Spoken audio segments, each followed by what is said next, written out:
Hello everyone, it's daytime! You can call me Buster, and welcome to TinyWars. This is a website, yes it's a website, I'm just in full screen, that is basically like Advance Wars by Web, but for Days of Ruin. And it's very nice, and it's actually very far along. As you can see, it has audio and animations and sound effects and all that good stuff, so it's pretty cool. I'll put a link in the description if you guys want to check it out. It's in English and Chinese, by the way, so if you happen to be more fluent in Chinese, cool, you can play here. Alright, so this is my first ever TinyWars replay commentary, and it's on a map that I am actually still in the process of designing, and wouldn't you know it, it's called Tiny War. Because it's a 10x10 map. Yes. This is a micro map for PvP, real PvP, and it's not even on the cartridge on the DS. Isn't that nifty? Now, I'm trying to design this map as a micro map that is competitively viable in today's competitive format. Perhaps back in the day, 10x10 maps were acceptable for online in the Wi-Fi. If you don't know about that, Days of Ruin on DS, you could only upload 10x10 maps to the server to be played in multiplayer. Don't ask me why, they just wanted the games to be quick, I suppose, but it's really hard to balance a 10x10 map, I can tell you from experience now.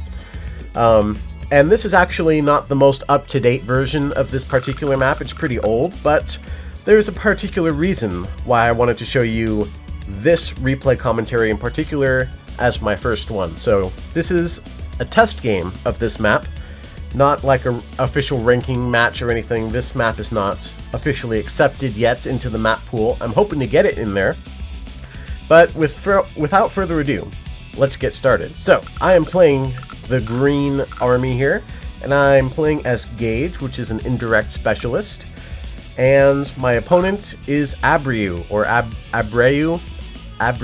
I'm not sure exactly how to pronounce his name, even though he told me in the Discord how to pronounce his name before I started recording this. But you can let me know in the comments how I did. Okay, I'm going to just stick with Abreu for now.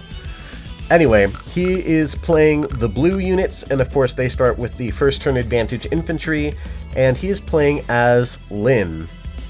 Alright, and on this map, because it's so small, rocket units are very overpowered because they literally cover half the map. I mean, it's a 10x10 and their range is 5. That's half the map, right? I mean, if you put them in a good position, put them on one of these cities, they'll cover a lot of stuff. So, for that reason, I ban them on this map, especially when you put flares in the mix. They're just a bit too strong, so they're banned. Alright, without further ado, let's get started. So, I start because I'm player 1. Of course, I'm going to build some infantry. Now, the strat on this map is that you should go down the bridge and start capping these properties as soon as you can. And these HQs are very exposed, so you need to be careful that you don't get sniped. But at the same time, there's not really much to do there except cap your opponent's HQ. So, what usually ends up happening is you send a lot of units over the bridge here. And then, because there's a mountain here, you can send mechs and infantry over here and start trying to steal some of these cities that would otherwise belong to your opponent. And as you can see, I start by doing that myself. And my first mistake was on turn 2, actually. I sent one of my infantry back to cap this property instead of rushing straight out to grab like the comm towers and stuff, which is what my opponent decided to do. And I think that's the smarter play on this map. Even on the modern version, you should probably rush for the properties. But on the modern version of this map, at least I say modern, the current version I guess, there's no mountain here, so you have to break the meteor or else you have to go around here and you either fight in the center or you break your opponent's meteor and try to take a factory. That doesn't usually work. Alright. So right away, you can see him forego this cap to start taking this, and then he goes for that cap, he goes for this cap.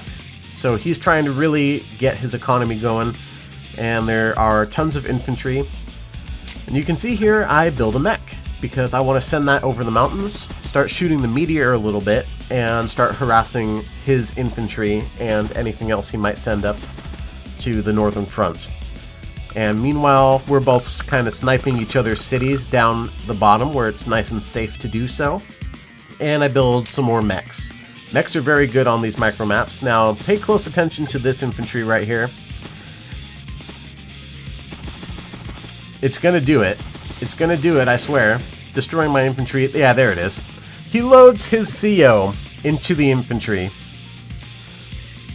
Quite a peculiar choice. Until you realize that in Days of Ruin, CO meter charge, it charges based on the HP damage you deal to enemy units that are within your CO zone. So if you're in the CO zone and say there's an infantry right here and this infantry shot it, you would get CO charge for that. And because infantry do a lot of damage to each other, and they can like be healed up pretty quickly, you can rack up a lot of damage really quite quickly by putting your CO into an infantry at the beginning. So if you really want to charge up your CO power, that's one good way to do it. Not viable for every commander, but for Lin, it seems to work. So now I see the infantry here. I see it right there, and I'm like, dude, nice CO infantry. And because this game has a chat, so he came back to me in the chat and he said, yeah, it's the LINFANTRY. And as soon as I heard LINFANTRY, that's when I knew you guys had to see this as your first ever TinyWars replay commentary from me. But anyway, you can see he's got an artillery. I also built an artillery. My strat here is to load Gage into this, move it over here to this plains, and start shooting on the meteor. And then I'm going to move my artillery out to the northern front and start just blasting away with it. Meanwhile, Abreu builds a tank in his southern base in preparation to shoot this meteor. And he's also starting to attack my HQ a little bit. Now, none of these are really serious attacks on the HQ, but he just wants to get my attention away from that area so that he can continue to move stuff out in the south without me really noticing or doing much about it. So he still has these two cities. Meanwhile, these corner cities are still not taken by either player. They tend to be the main contested property, at least on this version of the map. The comm towers usually are pretty easy to take because you can position stuff on this city, maybe an artillery or an infantry can get there. But this city right here is right in between both players, even considering the mountain here. So it can be a little tough for either player to actually take that city, unless they rush for it, I guess, but in this case, neither of us rushed for it. So I went ahead and shot on this infantry right here. I believe last turn, yep. And my turn is over. I've opened the meteor, I've built a tank, and I'm starting to try to cap this property.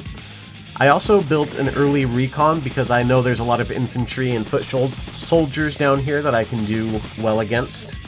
But unfortunately it gets shot right away by a mech, and now it's completely dead. So there goes my vision, but luckily I built a flare earlier, so I don't have a complete lack of vision, but I still need to position it on a city where it can be more useful. Alright, at this point, I am going to start completely strong siding up here. For those unaware, there's the concept of strong side and weak side on maps that have two fronts like this, where it's usually a good idea to send a lot of strong units up to one front and then send just like a skeleton crew to the other one. Skeleton crew, it's a term I completely stole from Gage. That's something he said in a video once. But yeah, you basically just send whatever you need to survive to one front, but then you try to send a bunch of tanks and artillery and heavy weaponry up to another front so that you can overrun your opponent and try to steal all their properties and just completely take over while hopefully holding back your opponent on the other front. Or at least that's the idea. Alright, so at this point, I see these RDs right here, but there's not much I can do about it. I actually don't see this one. It's hidden on the city. I do see this one, but I anticipate there might be a tank or indeed another artillery right here, which is why I decided to hide my tank over here instead. And then I positioned my tank here knowing that it would be just out of vision range of my opponent. Meanwhile, I'm getting completely demolished on the southern front, and now he's even trying to cap my comm tower. This is no fun for me. And here is the LINFANTRY. It's coming towards the HQ. I'm afraid.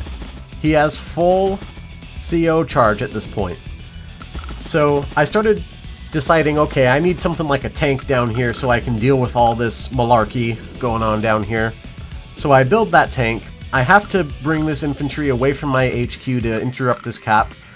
An artillery up top and a second tank to back up this one, and out comes the CO power on the LINFANTRY, and it's on the HQ, so next turn it's going to be at 10 health and can start capping my HQ. So that's fun. And because she activated her CO power, now real quick I'm going to pause. Lynn's CO power, for those who don't know, expands her vision range by 2 tiles and allows her to see into hiding spaces as if she were right next to it. So she was able to see my mech and then come and just destroy it, demolish it. Now that mech is useless, and I'm going to have to break through this line of Beck?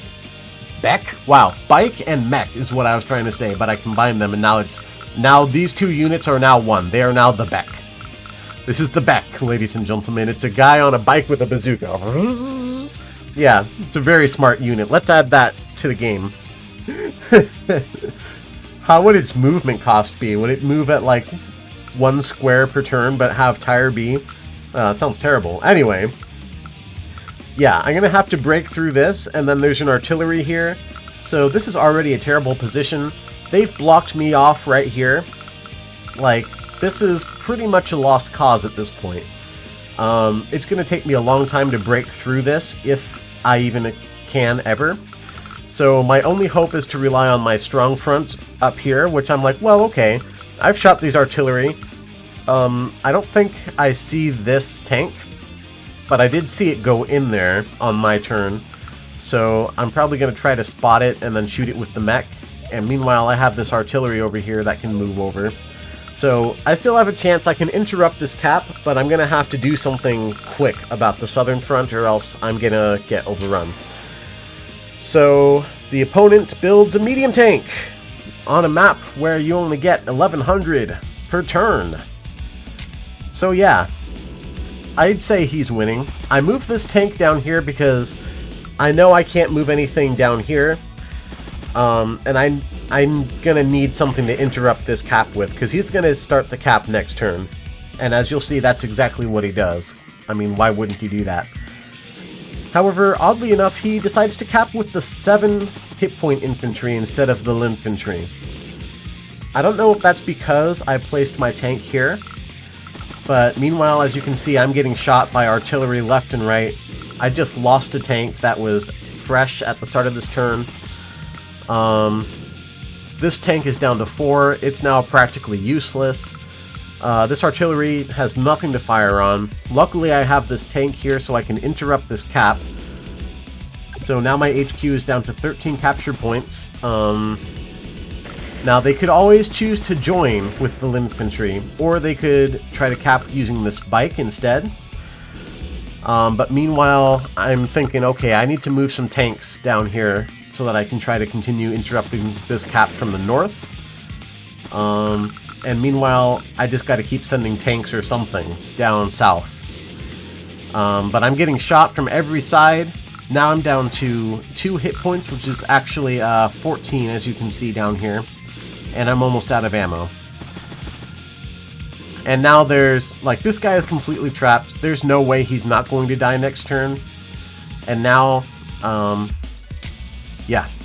As you can see, the LINFANTRY did a join cap. And now it's down to 11, so I was able to interrupt it for 1 more turn. It's still going to take 2 turns. So if I can shoot it one more time, I might be able to interrupt this. However, now the northern front has become overrun. The southern front is looking a little weaker, especially right here, the parts that are actually blocked off. This could shoot this infantry right here, could shoot this mech, and with a good enough luck roll, he could destroy it, and then this 3 hit point tank could roll up here and shoot this infantry to continue interrupting the cap and save me perhaps another turn. So let's see what happens, shall we? First off, I shoot it, it doesn't work. And did you see that? This 2 hit point tank shooting an infantry, usually that'd do at least 1, right? You'd expect it to. Apparently not for the LINFANTRY.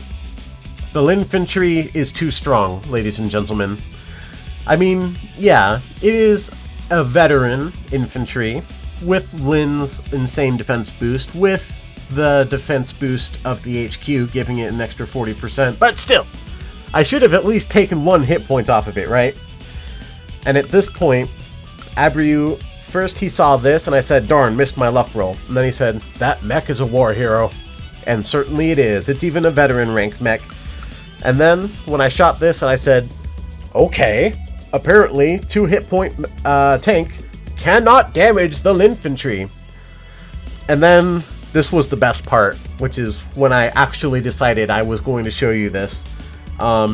He came back to me in chat and he said something along the lines of, behold, the Ultra LINSTINCT infantry. And that just got me real tickled. I thought that was great. The Ultra LINSTINCT LINFANTRY, ladies and gentlemen, right here. You cannot kill him. You can send tanks. You can send machine guns. But the Ultra LINSTINCT infantry cannot be scratched. Yeah, so at this point the battle is lost. I still have an extra turn in terms of the HQ cap, but there's not really anything I can do at this point. I do continue to play on just in case he makes some kind of mistake. I don't know. You never know, right? Like, look, he moved that away. But now he's shooting my tank, and that's why he's moving it away. And meanwhile, he's shooting all this stuff. He's getting rid of my infantry, blocking me off at the same time. And now the HQ is at 1 point, so I have to finish off this infantry in 1 turn in order to do it. And there's simply no way I can. So at this point, I went in chat and said, I'm just going to end turn and let you do the honors, because we were playing live at this point. So I just ended my turn instead of resigning, and he captures the HQ with the Ultra LINSTINCT LINFANTRY and ends the game. And it was a very good game indeed. Thank you for the game, Abreu. It was a lot of fun, and we should play some more sometime soon. And we have been. So yeah, that was my first TinyWars replay commentary featuring the Ultra LINSTINCT LINFANTRY. Let me know in the comments if you want to see some more TinyWars replays. I can do some more replays on my test maps like this one. I could also do replays on the ranking ladder, because I do play some ranked Fog of War matches from time to time. This game also has a war room, and I'd like to show off some war room maps. And there's just a lot of other stuff I could be doing in this game, and you'll be seeing a lot more of it in the future. But let me know what you guys would like to see next, because I want to show off this game to as many people as possible. Again, there's a link in the description if you want to play the game. But until next time, thank you for watching. Please remember to leave a like, and don't forget to subscribe before you go. But until next time, goodbye, everyone. I'm not sure what I'm doing here. Goodbye, everyone. Something like that. It's nighttime.